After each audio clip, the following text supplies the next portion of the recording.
The milquetoast fairy, if you will. Exactly, yes.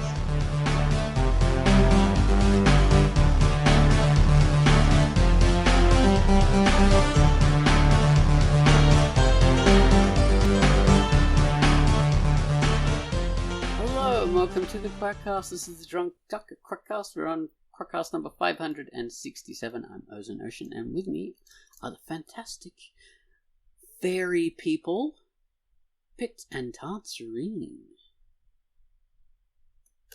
Hello, my fairies. Magic. Hi. They're both flitting about wearing tutus and laced slippers, just like me. We're all in our best fairy gear with little gauzy wings behind us, flitting and fluttering, as proper fairies should, like little Tinkerbells, insect wings, looking very delicate and cute. Okay. So yeah, we were talking about Tance's news post for Friday the 22nd? No, Saturday 22nd. But before we get into that, we've got to bring up the featured comic. This comic this week is a feature that I featured, and it's Dry Kings. So take it away, Ozone Ocean with Dry King. Hello, I'm Ozone Ocean, and my feature for the week was Dry Kings. Dew is the biggest, baddest monster of a radar in all of the desert, and everyone respects and fears him. He also has the prettiest girlfriend. Well, that's what he aspires to anyway. One day. Maybe. In truth, he really is a big, fearsome brute of a guy, but no one really respects him too much. And his raids are never very successful, unless something goes right for him. He's destined to always be a bit of a loser, a minor henchman with mighty delusions of grandeur, spending his days trading pots and pans for newt-tail ham. But he's got a great little team by his side, helping him out.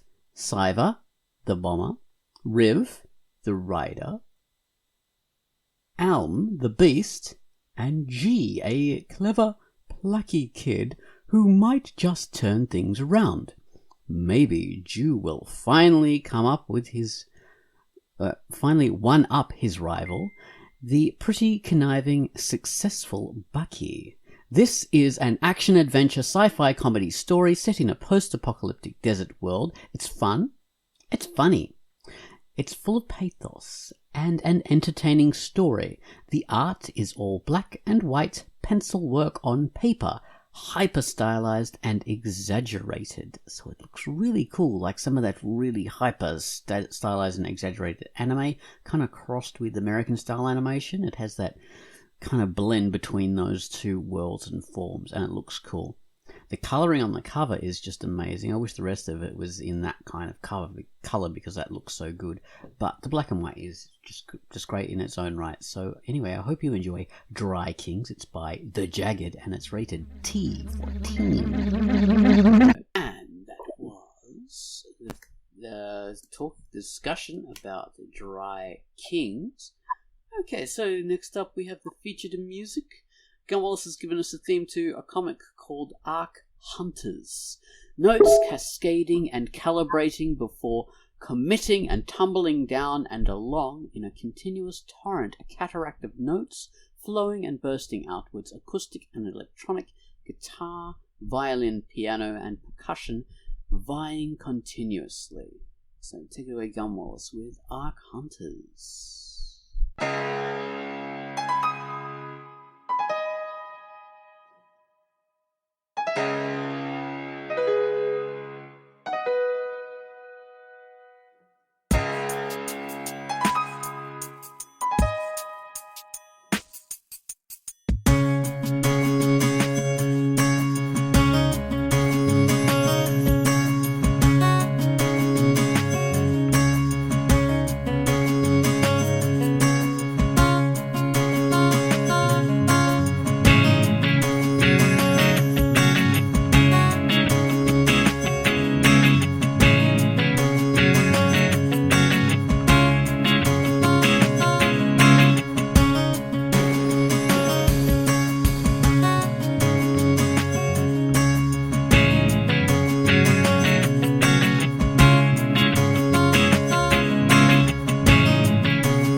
And that was our featured music.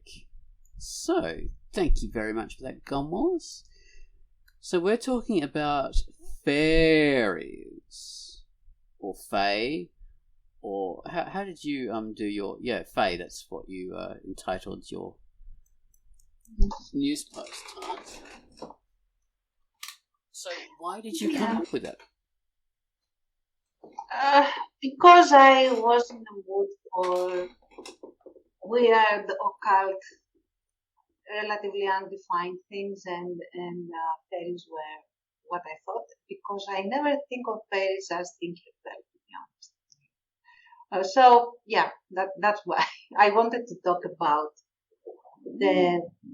what I think is basically the untapped potential or creativity that the fairy world offers, because you can literally do anything with fairies.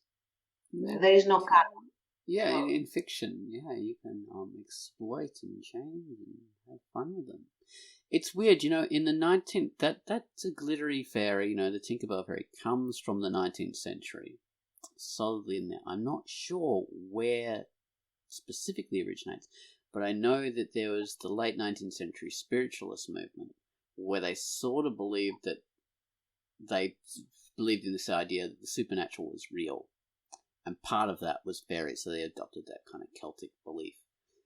And, we talked in our Patreon video, we talked about the, did we? We talked about the, we did. The Arthur Conan Doyle being fooled by the Cottingdale Fairies.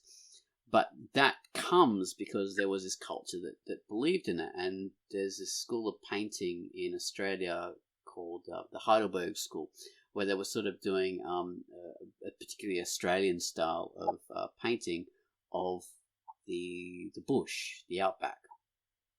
But within that style, there were these painters who would include fairies in it, because the bush, the forest, can be rather ethereal and mysterious, and they included these little humanoid fairies. So that was one of the places these fairies cropped up. But that wasn't just isolated to Australia. I know, there were German naturalist painters, nature romanticists or whatever. They were also doing, you'd have the grandeur of nature, but also a spiritual aspect, which would be embodied by a humanoid kind of delicate fairy creature. And you'd also have these creatures. I don't know. They came from they're in plays and things like this. They cropped up in illustrations. I know there was a famous Australian artist, what was his name? Norman Lindsay, who created beautiful images of these fairy people and, their lives. This is very late 19th century, early 20th century, even into the 1920s. So this is well before Disney, when these things were being created, like the humanoid kind of delicate fairy thing. So there was him. He was quite Norman Lindsay. God, we had so much of it in Australia. There was one, May Gibbs, who created these little fairy creatures who lived inside gum nuts, the gum nut babies, and they were incredibly popular. So, it has quite a footprint in world culture in different aspects. So it's not invalid. Oh, if you've ever read the books by Lord Dunsany, who is a legitimate lord. He called himself Lord Dunsany because he was the Lord of Dunsany. And he used to write fiction, and he would write about fairies, and that was his thing. Traveling in Fairyland, I think, was one of his most famous ones, and there was humanoid fairies, the little ones, the big ones, the unseelie ones, all kinds of things, and it's just beautiful. I'd highly recommend that. This is writing from about the First World War kind of period, and it's so cool. So let's not delegitimize the classic Tinkerbell fairy, because it does have quite a significance. There is there are antecedents that gave rise to the whole. Oh, absolutely. Fairy. I'm not trying to delegitimize. it is a fairly solid design, and there's nothing wrong with it, honestly. It's just not what allures me right now. Like That's not your taste. yeah, and again, right now I don't know how, because there was a time where I did really like that kind of fairy, and I don't know if you remember Elfwood online. Yeah, I was a member of Elfwood way back in 2000. Yeah, so as far back as then I used to really draw your standard fairy. So, That's and I even amazing. had this warrior fairy, full of armor and chainmail, and he had these huge butterfly wings that were very, very faithful to, to actual butterflies. I think it was like a warrior butterfly or monarch butterfly, one of those. And so, yeah, I mean, I did go through a phase, and they are absolutely legit. It's just that right now, what would be alluring to me would be the extremely non-human fairies, like humanoid perhaps in form, though not necessarily, but very distinctly non-human, like completely different creatures with different logic, different ways to react to stimuli, all of that. That for me is fascinating in the mindset that I am right now. So.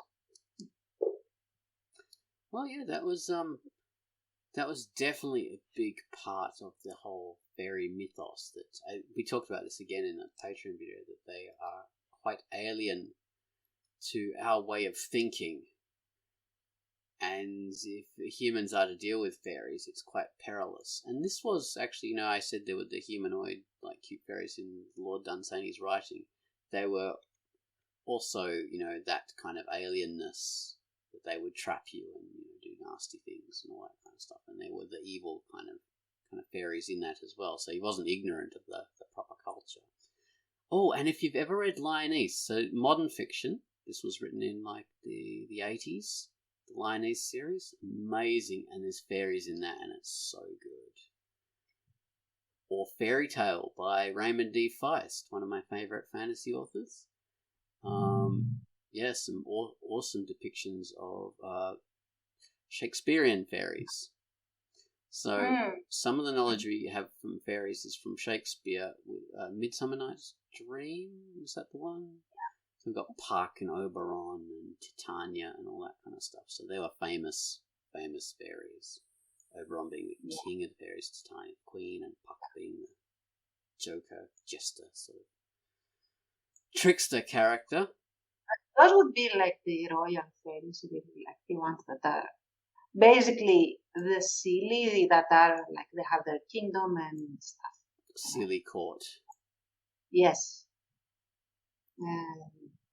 Which is like super interesting as well, for sure. But I mean, maybe because I have been really into, like, I like horror, but in a sort of touch and go way. I don't like to make myself too scared, but I do like the whole mystery and creepiness of certain things. And so, like, for example, a tree that comes alive, but it is not actually the tree that comes alive, but it is the fairy that lives in it, and things like that. That is, for me, the thing lately. Like, if I had the time, I would totally make a comic with those kinds of fairies. I just don't have the time. Well, so. Mentioning horror, that reminds me of, one of Pitface's favorite things. The poor old guy in the Crystal Lake who pops out with his mask. Jason? Yeah, Jason, he's very much like a fairy creature, in Totally. well, not with a mask, or maybe even with a mask, but very much like he would totally just fit straight into fairy mythos with no adaptation whatsoever, really. That would be a fairy creature. Or like a ghoul, that kind of thing. No, fairy, a proper fairy. They have their mess Even and unsilly, yeah. water type fairies, like a selfie, but Yeah. human. Yeah, they have spirits who live in the water that just want to drag you down and kill you, or will come out and kill you. So yeah, that fits in. Like, Absolutely. yeah. And, So they do have a role in horror, very much. Yeah, when you say Selkies and things. There like was straight up a movie about the Tooth Fairy. that. oh, was that? Darkness Falls. I haven't seen it though.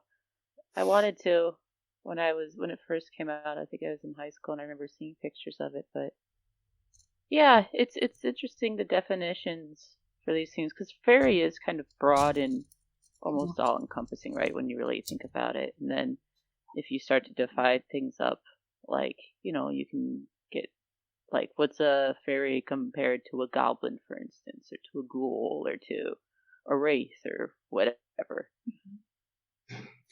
Yeah, it can twist because it's cross cultural again. So fairy comes from particular culture, and like say in Germany they invented things like kobolds and stuff like that.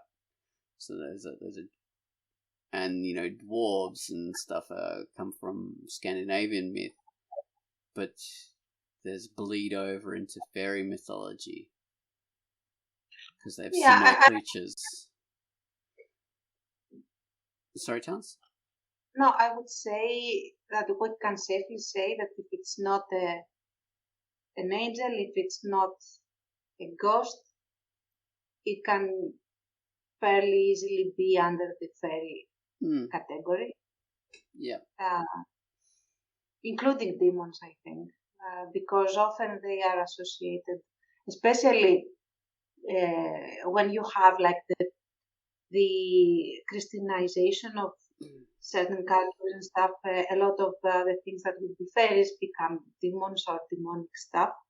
So was Ifrits and stuff from the Arab world.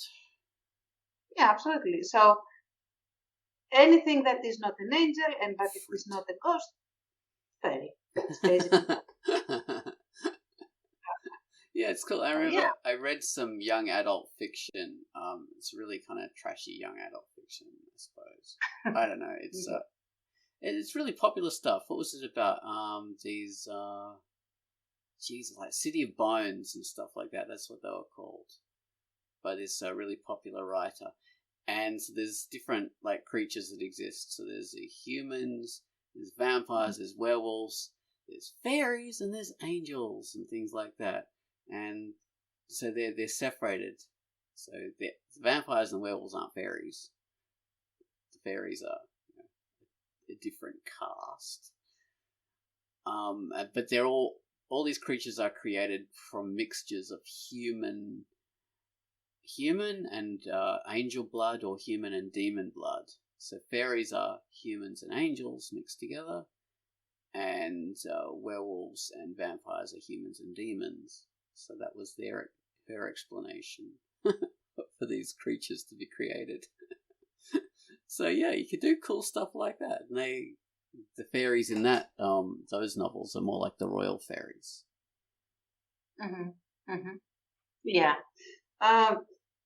So yeah, I don't really have anything to say on that because I haven't read that. So I don't really know. It's still fun, the different kind of ways you justify fairies existing, and you differentiate between fairies and demons, or fairies and angels. Sounds like they are treated like a race, like a sort of a completely different species of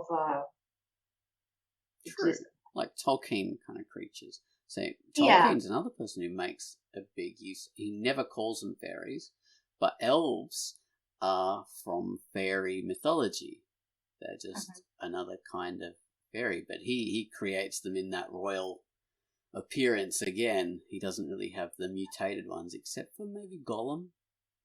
No, he's a mutated hobbit, isn't he?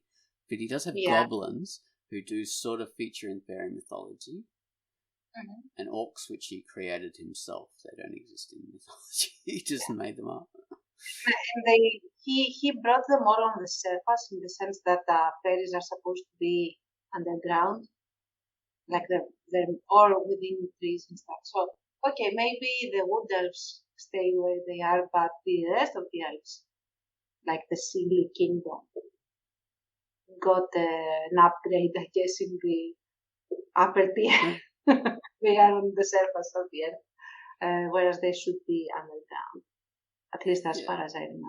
So. Well, it's a melding of Celtic mythology and Norse mythology, because elves in that fiction are slightly different again. But yeah, I don't know. Elves in Norse mythology are basically all dwarves, really.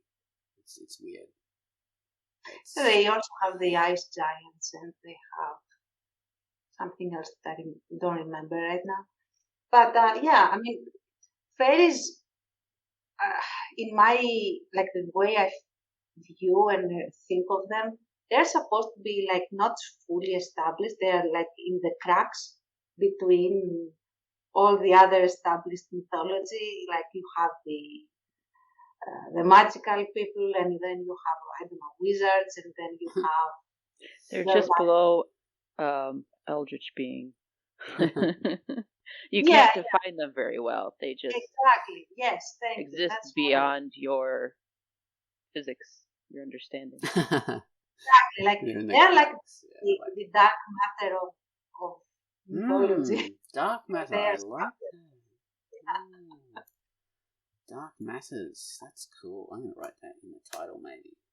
Try and use it. Yeah. So, and very much like not talked about exactly for that purpose. Like we don't really know much about them. We know they exist. We fear them, and we don't talk about them. So. Well, they have a lot of crossover with ancient Greek mythology. If we talk about them, that might attract them. Yeah. Exactly. Yes, that's it. Like.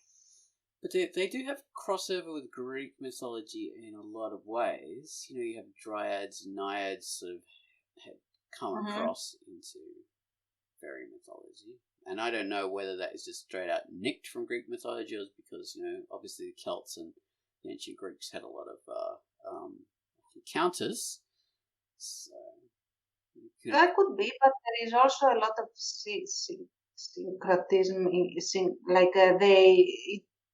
Certain patterns, I think, evolve on their own because we're all human. So you would have... We assign nature spirits to things. Yeah. Most cultures have done that. Mm-hmm. Yeah, and like you would think that something... You see a tree with a bark that is very humanoid, you know, how the branches go out and stuff, and you think that, oh, okay, human is in there. Or like something humanoid or something magic is in there. Then you got your fairy. Or it could be a dryad, and could be, I don't know what they would be called in Irish mythology. I don't know. Oh, the yokai spirits in Japan, you know, those big trees with those massive knots around them and stuff like that. They sort of believe those are inhabited by spirits. Or like gods, as we were saying before, you know, like sometimes it's minor gods and demons. That's another way of defining yokai in Japanese mythology. Yeah, absolutely. And I think they are an excellent element of culture, because you have the established, you know, mythology that probably got a lot of patterns borrowed from other neighboring cultures and stuff. But the fairies, I think, in each culture is something that is very viscerally that culture's, and they are a manifestation and expression of perhaps things that are very emotional and very much intuitive within that culture. And localized often, aren't they? Yeah, it's localized. Like, for example, our fairies in Greece are never monstrous. Like, they can be, but the idea is that they are either very humanoid without being human, or they are basically spirits without any shape or form. And the more that they are abstracted, the more terrifying they are. And I think that this expresses a lot how Greeks approach the unknown, which is very interesting to me. So, Well, we can't let a fairy discussion go without mentioning Brian Froud and his fantastic book Fairies from the 70s, which created a lot of the modern image of fairies, because he drew the naked woman kind of one with the dragonfly wings, but he also did the horrific ones and the ones with sharp features and long noses and things, and that has propagated down through everywhere now. That is like the default idea of fairies, these weird kind of goblin creatures. He sort of created that design, and that's and all these little films you saw as a kid, like The Dark Crystal and Labyrinth, Storyteller, a lot of stuff like that, where these fairies appeared and they influenced further pop culture, because all the designers and artists saw those films and they were inspired, and then they created their own versions, and it's propagated all the way from his kind of origin of his fairies. But within that book, Fairies, he talks about the Seelie Court, the Unseelie Court, and all the different specific notable fairies, Redcap and Selkies, and all these kind of monstrous and gorgeous creatures. And it's just an amazing thing. It's like the Bible for fairies. People really should to get this book if they can. Yeah, absolutely. It's a beautiful resource. Unfortunately, I haven't got it on my desk with me, but I do have a copy. And yeah, it's a beautiful thing. Have you seen it yet? Mm-mm. Oh, really? Oh my god! It's worth looking at. It's a really nice document. And Tance, you've glanced through it. I have a copy actually. Oh, you do too. Yeah. Actually, I saw Brian Froud and his wife when I was in San Diego in 2010. Did not go out and say hello. I was just too intimidated. It was like, oh my god, that is Brian Froud. He is a god. He's a walking fairy god, and his wife. And they were two, like, large people. And their presence was just dominating to me. And they were large, untidy kind of people, just like a fairy he would have drawn, like characters he would have drawn, like, with messy clothes and hair everywhere, sticking out all over the place. It was just something from the Labyrinth. Oh my lord, that is the man himself. So yeah, I was dumbstruck. What I do when I'm starstruck is I ignore people. I don't go up and say hello. Yeah, it's like kind of like the fainting goat syndrome a little bit. You just kind of stop functioning, and like I need to leave the premise so I can remember how to continue. Yeah, maybe that's Fey magic. Exactly. They can keep people from bothering them that way. One time I saw, what's his name? The guy who plays Love Machine in Dusk Till Dawn. Oh, that makeup artist. I can never remember his name. Pretty sure I saw him in a restaurant one time when I was in Connecticut. I was so utterly stricken, I immediately had to go to the other side of the restaurant. I didn't say hello. I also didn't want to interrupt him while he was eating, though, but I was immediately terrified. That's Fey magic. You honor them by not speaking or acknowledging their presence in any way whatsoever. So they'll never know you existed. Yay! Oh jeez, that's a very interesting thing. But yeah, it's so cool. So the genius behind the Labyrinth, all those goblins and stuff, the Goblin King, everything, he would have come up with a design for those creatures, and so yeah, just amazing. And I'm sure lots of other things that inspired that as well. So yeah, very important figure. Remember that name, Brian Froud, because he informed a whole generation of what fairies are and should be. Because that where we were talking about the the delicate kind of humanoid royal fairies, that image had sort of taken over and hidden the these more elemental fairies from view, because they weren't as popular or interesting and fun, and he brought them back again. So we read that and we go, oh, actually, these things are far more interesting and dirty and grubby and grimy, and there's way more facets and stuff, and it has a lot more history to it than we realize. And he's sort of going back to the original elemental mythical fairies from British Isles culture. So yeah, it's really good to look at it from that aspect.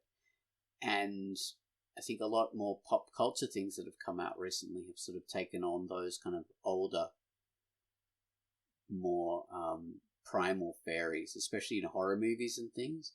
There's been a few that have taken inspiration from them, things with doppelgangers and stuff like that. And I love that, because you're taking inspiration from actual mythology and kind of bringing it into the future. Because I think one of the detrimental parts of pop culture is we'd sort of been hung up on aliens for a while. Everything's like like people see things in like the outback or in the bush or in the desert in America, and they automatically go, oh, aliens, grey aliens. And that was just so disappointing to me, because what would have happened in the past is people would have ascribed those visitations to fairies, which is far more interesting and magical and fascinating. But instead, they've ascribed to this new modern version of what an unseen or unusual visitation would have been, which is aliens, and just as made up. There's no way on heaven or hell that humanoid aliens exist, or that they're visiting us, because of the logic of evolution. Evolution is so freaking random. It took us billions of years, hundreds of millions of years, to create humans, or to create bilateral symmetry in creatures. Just bilateral symmetry is just an accident that came down. It's not an inevitability. Before, dinosaurs and creatures like that existed, there were creatures with 15 eyes. You sound like a magic denier, Oz. I don't like your language right now. There were these creatures with mouths on stalks and all these eyes everywhere, and guts all over the place. These kind of bizarre things that are not. They don't have any version alive today, because they completely died out, and all these things died out, and then it resulted in the particular style of creatures we have today, which are all related. Everything alive on Earth has weird common ancestors. But anyway, so that explains why aliens from another universe, another galaxy or whatever, even another planet, even Mars, would not look anything like us, because it has so many different accidents in order to go right for them to result in what we are. That no, I'm sorry. I mean, you can bring up things like convergent evolution, but that is predicated upon some commonalities to begin with, which wouldn't be there anyway. So I'm just really against the idea of, aside from the looks of gray aliens, it makes sense to me why in modern times that the same kind of thought pattern that we put on Fae, we put on to aliens, because it's just basically, I mean, when you hear stories about alien abductions and stuff, it's in the same realm, kind of there's this thing it's here. exactly the same. It's beyond my understanding. It's going to do something to me personally. And there's for a lot of the stories out there of people in their eyewitness accounts or stuff like that, they sometimes they report being visited multiple times, or it's a terror that continues to come back or something, almost like a night terror, and in some cases, yeah, it's arguable to say that could be what it is, but like it falls within that realm, and to me, it makes sense that aliens would kind of fulfill the place where we've had Fae, because yeah, like we're um mostly speaking, at least in the West, and mostly in most parts of the world, I think we're at a point where, we don't believe in magic so much. We might in a religious sense, but that's become far more confined to certain things, I think. Whereas we find a different way to explain things that we can't explain. So rather than falling onto magic, we're now using this kind of technologically advanced excuse, right? So like these are technologies that are beyond us now. And so it's almost like coming out the other side of that misunderstanding. It's no longer relying on magic, but it's like sci-fi, basically. Ascribing it to technology. Exactly. So I think it makes sense that aliens kind of fulfill that role for a lot of people now. They are. But it's interesting when you're saying the abductions, because those are part of the stories of fairies and what they do. Like we were talking now the Patreon thing about the humanoid fairies who would have a magnificent feast and then tempt you in, but as soon as you ate or drank anything, then they would capture you and take you away to their realm. And their time runs differently in the fairy realm, so you could be abducted by the fairies and wake up 5 days later with no memory of what happened, or maybe like you'd come back to your family 100 years later or 10 years later, the same age, but all your family's dead. And that's a pretty common fairy myth. And that's a modern aliens abduction thing, lost time. It's completely in the modern alien abduction mythology. So yeah, it's just updated. And some nutty alien believers will go, oh, but see, in these ancient fairy myths, they're actually aliens. That was it. They were all aliens. Yeah. To be explained. Yeah. Now we know they've been visiting us for centuries. So, I mean, what I'm saying is I'm not denying that there's alien life in the galaxy. Like, that's important. It's just like the logic of them visiting Earth and doing that doesn't exist. Another interesting thing is how they, in the past, a person that would behave differently or would look different or would act differently in alien ways, in the sense that they are not the normal, usual human behavior or interaction, then they would give rise to the whole changeling myth. Like, this is not a human, this is actually a fairy, and the human baby was swapped for this weirdo that we have, but they are actually a person from the silly or even the unsilly, actually. I think it was mostly more malevolent fairies that we know, but I don't remember exactly, but there's also that. There was even an explanation for cot death, child death in the crib, because they'd say what the fairies would do was they would steal the baby and replace it with an elderly sick fairy who was just about to die, and they'd put a glamour on them to make it look like the human baby. And when they eventually died, that wasn't the actual baby that had died, that was this frickin' changeling. The real baby is off with the fairies, and they needed the humans in order to, I don't know, populate their court, replace them, join the wild hunt, all those kind of weird things they do. Well, if you think about it in that context, like in the context of child death, it makes sense perhaps for grieving parents, right? Like they're somewhere else. They're not the way that I last saw them. You know, they're better off. But they're in the wild hunt. Yeah, it could be a glorious thing.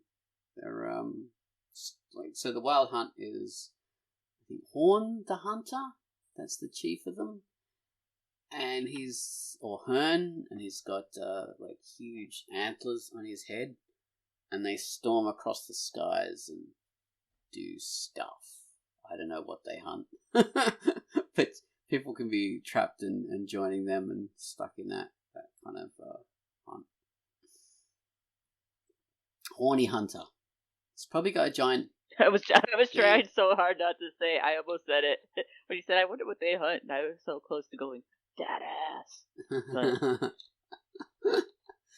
well, I think that's behind the myth of the Long Man, or which is this big drawing of a man with a very long appendage in Britain somewhere. Although they don't think it's really as old as all that. They think it's like, like a joke by some medieval people. But they think it actually, the reason for it existing is because it comes from that fairy belief. So, yes. Medieval Slender Man. Maybe, yeah. What is the myth in Greece about a very specific type of fairy that were like they were the Nereida kind of fairy, that's the anthropomorphic one. So if you were a hunter or some guy that would go alone in the woods for some reason, and you went through specific clearings that had very specific shapes and stuff like that, then these particular fairies would kidnap you. So you would disappear for like a month or something like that. And they would all take turns bedding you, basically. Like all these gorgeous fairies. and then what? Oh dear, I said.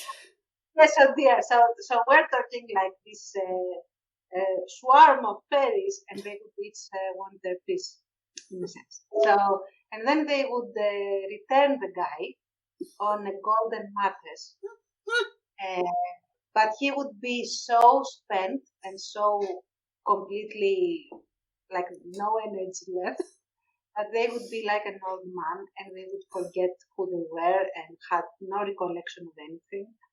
And they would be basically the village idiot after that. So they think of that what you will. They effed his brains out. Exactly.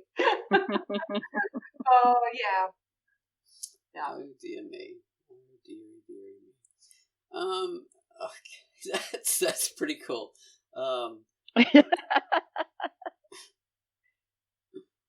dear. Well, yeah. In Greek mythology, of course, the antecedents for that, I suppose, is the satyrs or the fauns. These kind of creatures who are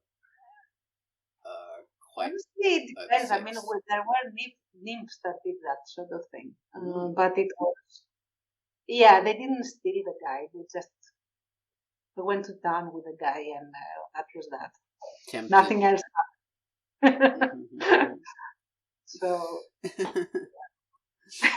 Which is almost kind of vampire adjacent. Mm-hmm. Kind of starts to bleed into that category. Then we kind of see how like things get so easily connected, and like the branching tree of fairdom. Succubi and all that kind of stuff. So you got demons in there as well. Incubi as well. Incubi, succubi, all that kind of thing. So sexuality and hypersexuality, satyrism, where that term comes from, nymphomania and satyrism. Demon. But yeah, that in psychology, I think those are old terms; they're not used anymore. But nymphomania and satyrism were descriptions for. Female hypersexuality was nymphomania, and male hypersexuality was satyrism. And I find it so cool that it comes from those mythological creatures. But yeah, I haven't read too much about the really kind of sexual nature of these monsters, though. So, yeah, that's they usually just want to steal kids away to be part of their clan or their group, or kill people. Actually, one of the things that really reminds me of that is the fox spirits, the yokai from Japanese mythology, which are really strongly tied to the more, royal elf kind of ones from the British Isles mythology. Because they sort of behave in exactly the same way, in that they're very beautiful, enticing, inhuman alien creatures who tempt you into their bathhouse or their feast or whatever, and they want to steal you away by offering you gifts and things like this, and you must never take them. And fox spirits are tricky and crafty, the same as those Celtic fairy kind of creatures, which I find, there's a nice bit of convergent evolution, parallel evolution in that mythology, because those cultures, I don't think they had a connection. I'm pretty sure it just is a thing that would have been, and maybe that relates to, I don't know, maybe like highwaymen or some kind of con artists or things like this, itinerants who might have gone, oh, traveller, come with us, come join us, drink our wine and stuff like this, and then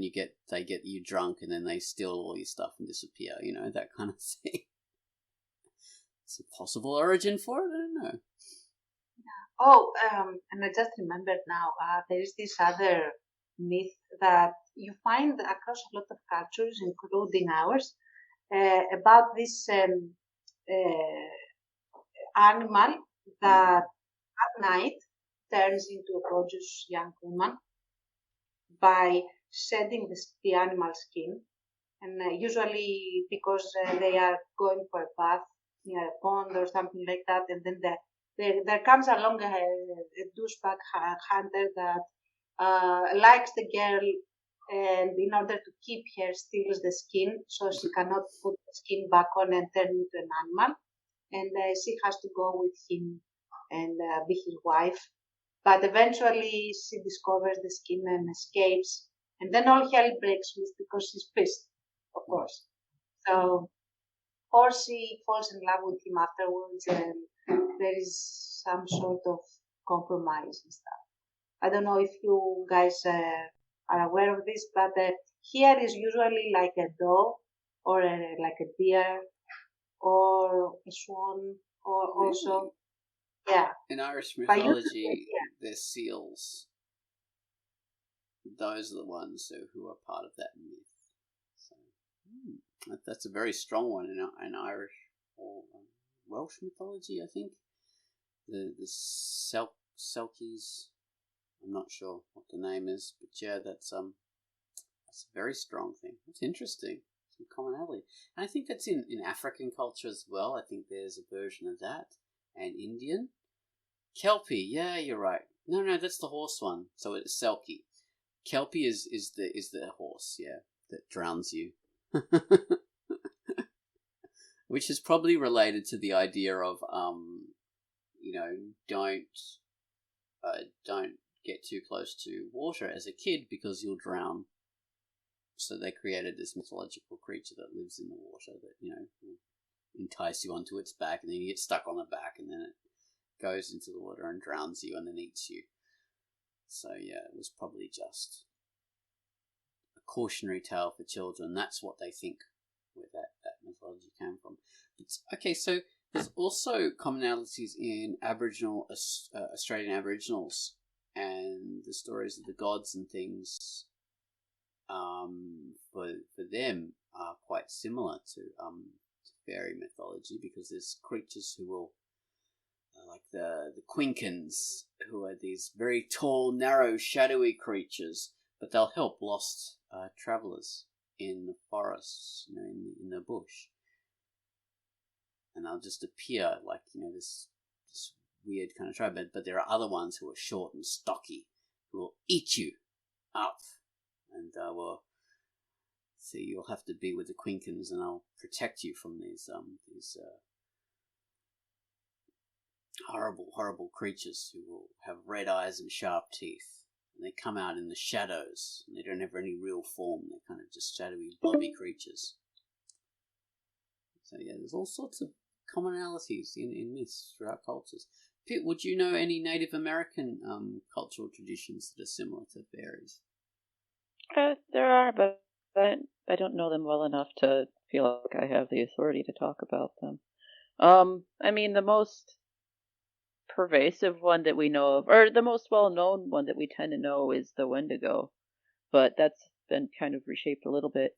But that comes from an old story where if you ate human flesh, which wasn't something that native people often did, it could happen maybe during if famine or somebody, yeah, during famine and stuff. So there was the lore that if you ate human flesh, you would be corrupted, and I'm probably really dumbing this down, but more or less you would turn into this abomination, and you were kind of.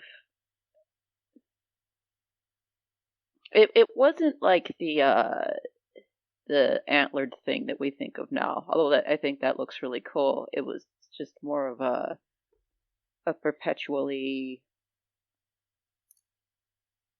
like a zombie.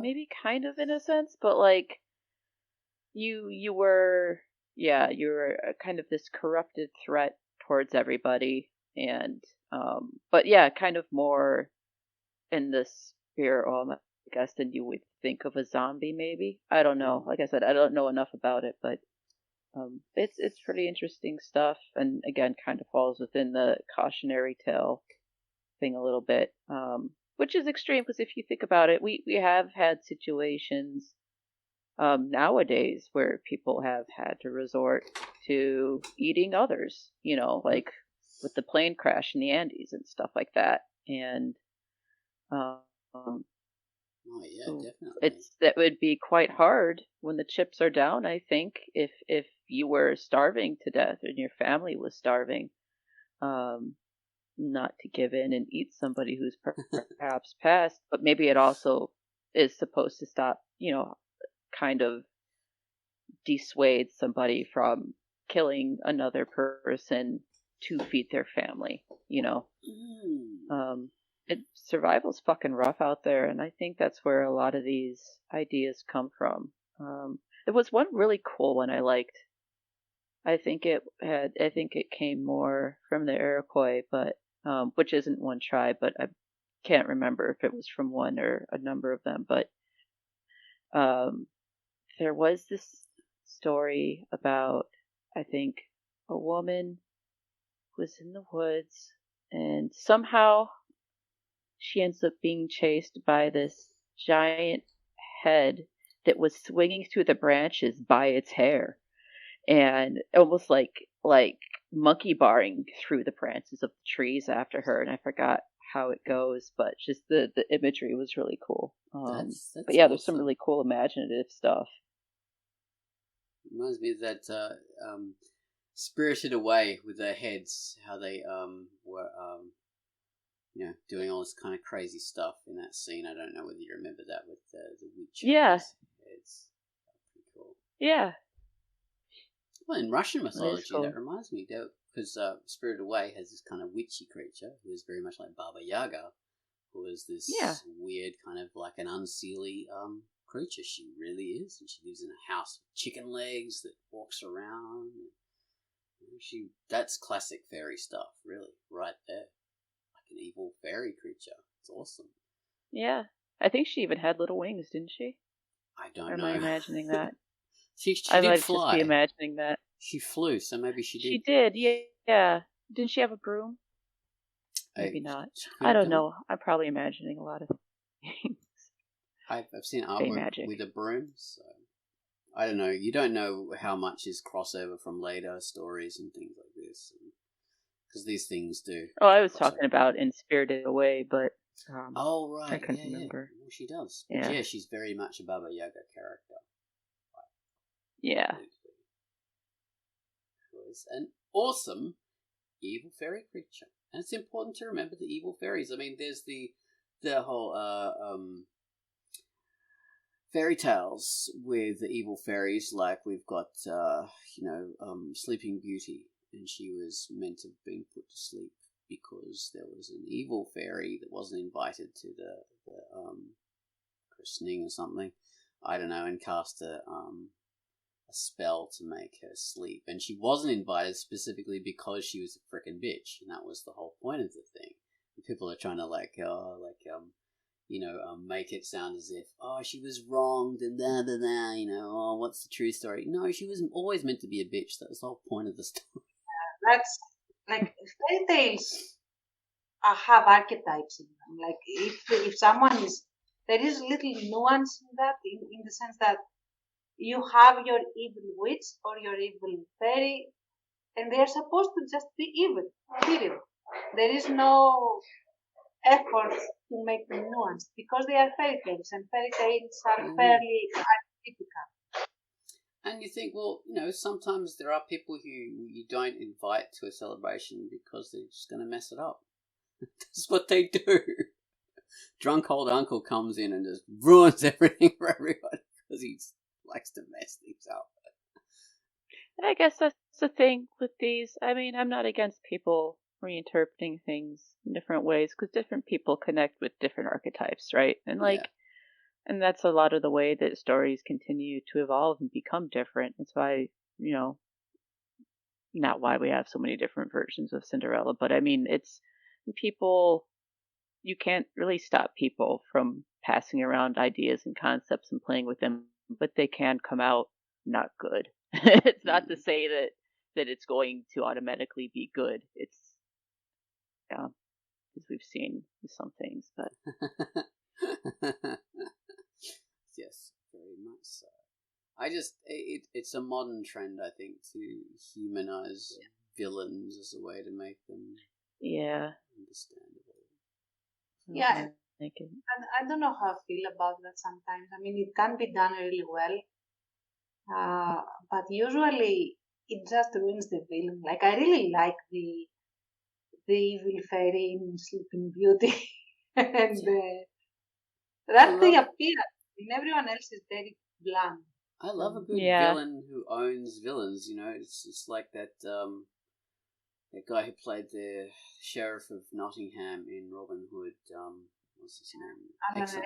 Alan Rickman. He was an awesome villain. There's no nuance behind him. You don't care that he was abused as a child or whatever. And he loved every minute of being evil. Like, that's I'm evil and I love it. These kinds of villains, that's their whole thing, and that's what is entertaining about them. So. Yeah, no, I do totally agree with that. And like when they totally try to take the sting out of things, that's when you get things like I didn't really like Cruella very much because it didn't feel like that was her character. Like at the end, it felt like a different character. And lo and behold, when you read about how they went about the movie, they were thinking of it like an alternate version of Cruella. And like the one I'm not going to get up on a soapbox. I'm going to try not to, but like, I don't know. If you can't write an interesting story about a woman who eventually grows up to be a puppy murderer, like, I don't know, go back to writing school. It writes itself. Like, you don't have to make a totally different version of her. It's not going to, I mean, it's Disney. They're not going to press into that, but I don't know. Then maybe it just should have. I don't know. I didn't like it. Sometimes, I mean, Cruella doesn't need a backstory, really. I mean, think about it. She is a fashion icon and designer who wants pellets and doesn't care if they come from puppies, just like pretty much any fashion person, at least old school fashion person, didn't care who they had to slaughter in order to get the specific pelt that they were going to use. That's it. That's her thing. Yeah, that's true. Well, I would have liked to have seen somebody taken it and made it into like more of an American Psycho version of like a critique on the fur industry or like some shit like that. You know, we've got to wrap up because we're going to end. In a few seconds. Okay. Thank you for listening. Bye. Bye. Thank you. Bye-bye.